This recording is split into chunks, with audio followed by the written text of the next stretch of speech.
Be delighted to be joined now by the legend that is Sun columnist. What can you say? Rod Liddle, good afternoon, sir. Good afternoon, Jeremy. How are you doing? I'm all right, mate. I feel like I'm aiming high. You got your camera sorted, haven't you? I have now, yes. Yeah, got the camera sorted. So last week, Roderick, because I've always wanted to say that to you, saw the Met Police finish Partygate, thank the Lord. Number of fines, 126, cost 460,000 quid. Now we're apparently all on tenterhooks, waiting for Sue Gray's report to see what will be revealed, how many pictures, who the culprits will be. Will it be made public? Will Sir Keir Starmer, what does he think? Truth is, at the end of the day, most people in this country, I think, are more interested in what's happening in terms of the cost of living, the length and breadth of this country. Are you of the same mind? Are you a bit bored of this now, Rod? Because I am.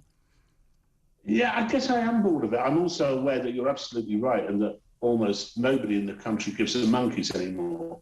I do nonetheless think that the number of times the Prime Minister lied about what he was doing, what he was up to, it's not so much... It makes us all question what the hell we were doing back in those lockdowns, following their advice. And if you had to have another lockdown tomorrow, would anyone follow any advice? And I think it's important for that reason. So it's also important for the reason of just pure and simple deceit. I mean, we do have a Prime Minister who, whatever his good points, and he has been good on some subjects. He's been good on Ukraine. He's been pretty good with Sage recently, or at least at Christmas, and got us out of COVID. He was good on Brexit. But he does have a kind of a reflex which makes him lie as a first recourse. I don't think we've ever had a Prime Minister who was quite as devious as that, mate. Well, here's an interesting thing. Do you think, right, so I'm going to take issue with that, right? Not because I'm sticking up for Boris Johnson, because people always say, he's got a strange relationship with the truth, right? And you're right. You talk about, to me, he gets the big things right, and the minutiae just goes straight over his head. Either it's because he's not interested or whatever. Do you think, this whole thing about did he mislead Parliament? You talk about then about him lying. Do you think he lies, or do you think he even knows that he lies? Do you think the little stuff, because he's so intelligent, the little stuff just goes straight over his head and he just gets on with life? I just don't think he stops to go, that might not look too good. No, he doesn't. No, I think that's exactly right. And I think he's always been the same.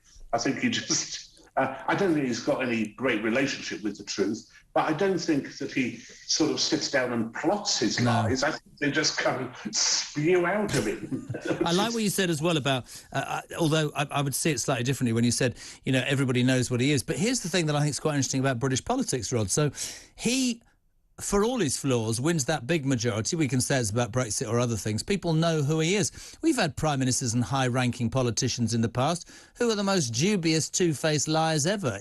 We're never honest about it, or it never came out, if that doesn't sound like a straight... Everybody sort of knows what Johnson is, and yet still Teflon Boy survives, doesn't he? Because the opposition are a disgrace. Yeah, I think the opposition have been incredibly weak. And, of course, Johnson was also helped... if it's not too cynical to put it like that, by Vladimir Putin.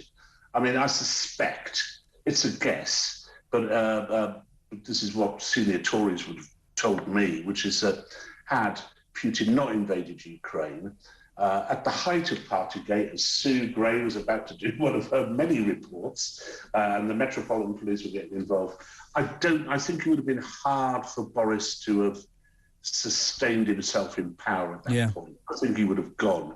But because all that's gone, and because he's done so well in Ukraine, I think he's probably safe for a while. And certainly that's what the commentators seem to be thinking, the Tory commentators, and they're often right on this kind of thing. It wouldn't surprise me, Jeremy, if the Sue Gray report comes out and Boris is actually sort of hugging Zelensky in Kiev the moment it comes out. I'll tell you what I think as well when it comes out. I think it will be damning, and I think he will serve to the British public. The head of the civil service, Simon Case, I reckon will resign or be forced to move out because of this and given another job.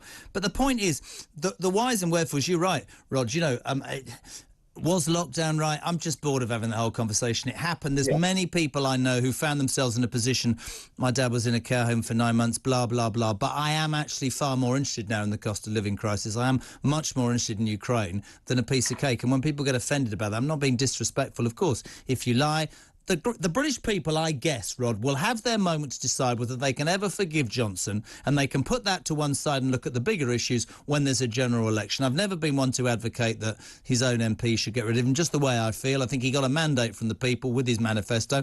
I hear more on this show from true Tories who say, we didn't vote for a man who'd gone green and was raising taxes. He's not a true Tory. For him to get back that Tory base, not just in the north but in the south, is to go back to traditional Tory values. That's what he needs to concentrate on, surely. I think so. I mean, he hasn't done terribly well on that, and I think those Tory MPs who complain to you are absolutely right. I mean, one of the reasons he won all those seats in the up where I am, in the Red Wall area, is because he was singularly, at the time, seen as being unwoke when compared to Jeremy Corbyn. Now, almost everyone is unwoke compared to Jeremy Corbyn. I think my mother could have beaten Jeremy Corbyn, and she's been dead for 6 years. I'm just being honest. I'm sure she could, and a great job she would have done, mate. But there has been no great kickback from this government against the woke rubbish which turn people away from Labour, and which will turn them away from the Tories.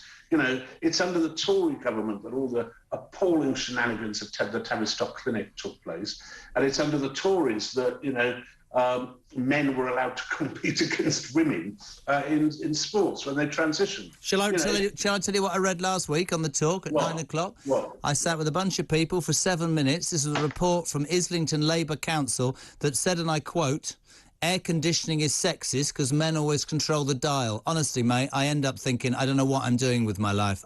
The world has got... And do you know, they say to me, you're old, you're 57, you're past it. And I go, but I'm not really. I just think you're all concentrating on stuff that doesn't really matter to the average person. Do you not agree? Well, I think it doesn't matter to the average person. There are important questions about investment, about cost of living, about what we do about industry and all that kind of stuff, which is very important. But he does have to address this identity stuff, because up here, if you ask people in the street if they can define what a woman is, they don't have a huge problem, mate. They really don't have a huge problem. And they're not particularly taken with BLM either. No. Listen, breaking news, Rod. You'll have to respond to this. Just in, actually, this is massive. Photographs just obtained by ITV News, we're just told, cast fresh doubt on the Prime Minister's claims he was unaware of rule breaking at Downing Street during the pandemic. There are 4 images. They show Johnson raising a glass at a leaving party on the 13th of November 2020 with bottles of alcohol and party food on the table in front of him. They were taken at a gathering in honour of the Downing Street's then Director of Communications, Lee Cain. So that's, or Cain even. 4 images, 13th of November 2020, seeing Johnson raising a glass. Rod Liddle, your response to that, my friend? Sorry to throw that at you. I think it makes it very difficult for Boris, but I think he will continue onwards, because it's been very clear that he will not resign for any reason. Now, the question then becomes how many people will start signing letters to the 1922 committee. That's the thing, though. If you looked at that, you'd go, right, that proves he lied to Parliament. Will they come forward and sign their documents? But the truth of the matter is we're in the middle of a war. We're in the middle of a cost of living crisis. There are many people who will be angry. And, of course, the Labour Party are of interest to me just a little bit. I mean, Starmer is under investigation, as we know, by Durham Constabulary, who apparently, they let Dominic Cummings off, so what hope is there? But he seems very intent on still saying resign. Maybe he's very confident about it. I want to hear what Labour would do to get rid of the cost of living crisis, Rod. That's what I think voters want to hear, isn't it?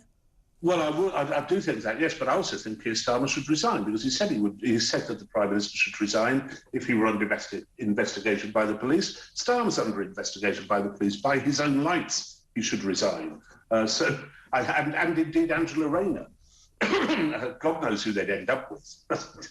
I mean, you just cross your fingers and hope it's David Lammy, don't you, really? That's that'd work. Also, mate, breaking news earlier that former Wakefield Conservative MP Ahmed Khan was sentenced to 18 months in prison earlier, found guilty in April of sexually abusing a teenager in 2008. Historical crime, and quite rightly put away. I just wanted your opinion. Politics in the mud. We've had Partygate, Porngate, Pizzagate, Traffic, whatever it was called, Tractorgate. Tractorgate. We also have Rapegate, don't forget, if you want to put gate at the end of the word rape. We do have one unnamed MP who's still waiting. I think that I think that they are that all this stuff it works in a kind of consequential manner after a period of time, and I think it will lead people to getting increasingly tired with the government. And, you know, I would urge the people of Wakefield, of course, to vote for the Social Democratic Party when they turn out. The thing is, of course, I don't even think it's about the government, Rod. I think there's an apathy, and there will be an increased apathy about British politics. One of the things that I rail against is people who campaign and then don't vote. Listen, if you vote, make your stance, and fine. If you don't vote, you don't have a reason to bitch, in my opinion. The problem is, if you look at those local elections, you'd say to yourself, I don't think people are interested anymore. And every time you hear a story like, you know, Ahmed Khan, or you hear about images of Boris Johnson, people are like, what? These people represent us. They're worth jack. There's just the respect, I think, for politicians is at an all-time low, isn't it? I think it probably is, and I think that's 90% the fault of the politicians. It's possibly also our fault for screaming blue murder whenever they ask for more money. You know, because we're getting an increasingly poor intake of MPs at the moment, and we have to do something. And also, very few MPs who've ever done any work in the meaningful sense of the word, you know, rather than just sort of glided from Oxbridge to Wonkery and then into Parliament, having done PPS at Oxford University. Completely agree with you. It's like, you know, I never want to hear to anybody talk about kids unless they've had one, you know. You would expect MPs to have had some experience in life so they can actually relate to the people they're supposed to be governing. Listen, Rod, you're amazing. It's so good to have you on. Please come on again, and thank you. We haven't interrupted your afternoon. Really appreciate you being part of it. Rod Liddle.